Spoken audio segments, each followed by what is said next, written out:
معزز سامعین کرام، زکوٰۃ کی ادائیگی سے متعلق احادیث مبارکہ کی روشنی میں گفتگو سماعت فرما رہے ہیں۔ قرآن کریم فرقان حمید میں اللہ تبارک و تعالی نے ارشاد فرمایا کہ وہ لوگ جو سونا یا چاندی جمع کر کے رکھتے ہیں اور اس کی زکوٰۃ کی ادائیگی نہیں کرتے تو اس کے کیا وبال ہے۔ تو فرمایا اللہ تعالیٰ نے قرآن کریم میں والذین یکنزون الذھب والفضة ولا ينفقونها فی سبیل اللہ وبشرہم بعذاب علیم۔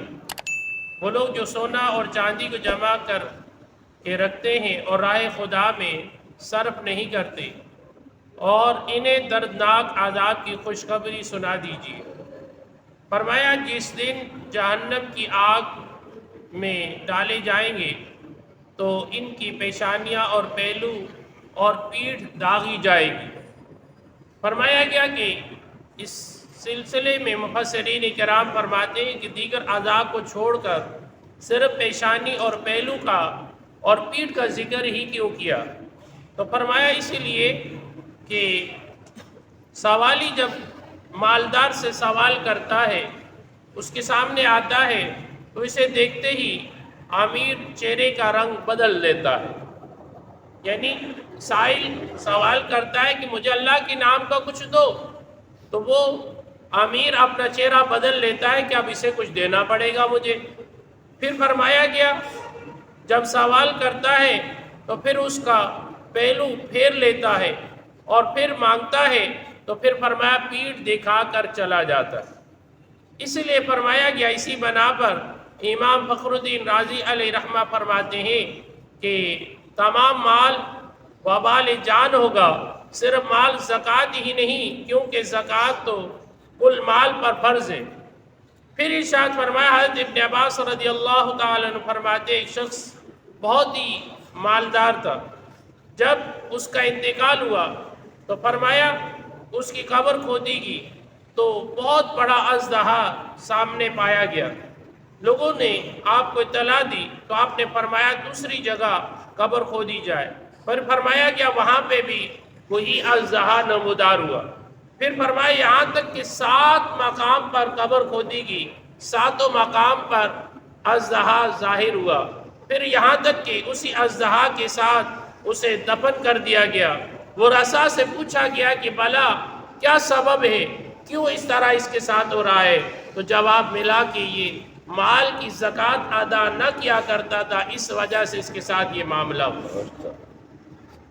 حضرت امام عبد الرحمن صبوری رحمۃ اللہ تعالی علیہ فرماتے ہیں کہ ایک شخص نے دوسرے آدمی کے پاس 100 دینار ایمانتاً رکھے اور وہ اس حال میں کہ فوت ہو گیا۔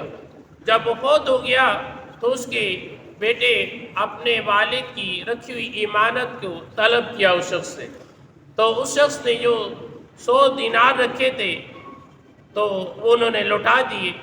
تو بیٹوں نے مطالبہ کیا کہ نہیں، میرے والد نے زیادہ ایمانت میں دینار رکھے تھے، تو کہا کہ نہیں، جو رکھے تھے وہ میں آپ کو لوٹا رہا ہوں۔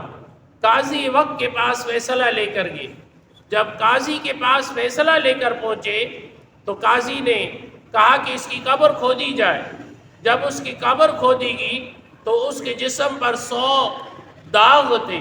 کہا کہ صرف اس کے 100 ہی دینار تھے، اس سے زائد نہیں تھے، اگر زائد ہوتے تو اس نے مال کی زکوٰۃ ادا نہیں کی۔ 100 مقام پر اسے داغا کیا گیا اس کے جسم کو، لہٰذا 100 سے زیادہ نہیں ہے۔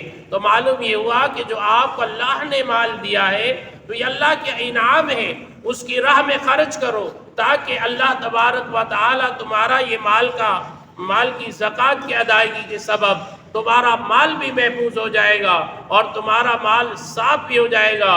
جس طرح فرمایا انسان نماز میں داخل ہونے کے لیے طہارت حاصل کرتا ہے اور طہارت کے ذریعے فریضہ نماز کو ادا کرتا ہے، ظاہری طہارت انسان حاصل کرتا ہے اور پھر رب کی بارگاہ میں عملی طور پر نماز ادا کرتا ہے تو اللہ تعالیٰ اس کے دل کو پاک و صاف فرما دیتا ہے۔ اسی طرح آپ مال کی پاکیزگی چاہتے ہو کہ ہمارا مال پاک ہو جائے، تو تمہیں اللہ نے جو مال دیا ہے، جو شرع اسلام جس کے مطابق تمہیں حکم دیتا ہے اس کے مطابق اپنے مال کی زکوٰۃ ادا کرو. جب تم مال کی زکوٰۃ ادا کرو گے تمہارا مال پاک و صاف ہو جائے گا. دوسرے مقام پہ فرمایا جب تم اپنے مال کی زکوٰۃ ادا کر لو گے فرمایا وہ مال اللہ کی بارگاہ میں محفوظ ہو جائے گا. وہ مال اللہ کی ذمہ میں آ جائے گا. بھلا جو چیز اللہ کی ذمہ میں آ جائے، اللہ کی حفاظت میں آ جائے، اسے کوئی نقصان نہیں پہنچا سکتا. وہ مال چوروں سے، ڈاکوؤں سے، ظالموں سے محفوظ رہتا ہے. اور جس مال سے زکوٰۃ ادا نہیں کی جاتی اللہ کی ذمہ اٹھ جاتی ہے. جب اللہ کی ذمہ اٹھ جاتی ہے تو لوگ اس پر مسلط ہو جاتے ہیں، ظالم اس مال پر مسلط ہو جایا کرتے ہیں. دعا ہے ربی ذوالجلال کی بارگاہ میں اللہ کا دیا ہوا مال اللہ کی راہ میں خرچ کرنے کی اللہ توفیق عطا فرمائے، اور شریعت محمدی کے مطابق ہمیں اپنے مالوں کی زکوٰۃ کی ادائیگی کی توفیق عطا فرمائے.